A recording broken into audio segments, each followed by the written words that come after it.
I'm Golda Velez. You can look at election security in a very nonpartisan way because everyone is concerned that the election be free and fair and that all the votes be recorded correctly. This is not hocus pocus. It's not magic. It's not rocket science. It's actually really easy to detect if votes are flipped or if extra votes are added because the totals are there by precinct. And precincts on the average are about 1,000, a little bit more than 1,000 people. And you have a record that 500 Democrats voted, 500 Republicans voted. There were this many votes for the Democrat. There were this many votes for the Republican. And if you get a situation where 500 Democrats voted, but there were only 300 votes for the Democrat, you can be a little suspicious. And what you can do is you can go knock on their doors because you have their addresses and you can literally go knock on their doors. And this has been done. Clint Curtis did this in Florida, 2006.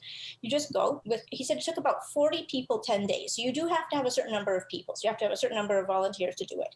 You pick a precinct where the numbers are really off and you just go knock on the doors. You ask people, how did you vote? He gathered paper affidavits where people swore how they voted. You don't have to go on the street with an AK-47 threatening people. You can just check, did this actually happen? So we have this rational way to verify and check if the machines are committing any kind of fraud, if there's any other kind of fraud being committed. And I just want to say, I think we should be ready to do that. I do think we should have confidence in our election, but part of confidence is just being willing to do very reasonable things that are rational to check and then going through a process with the courts and with affidavits and with voters testifying to see if there's any problems. So that's how we kind of want to secure this election. How cool is that?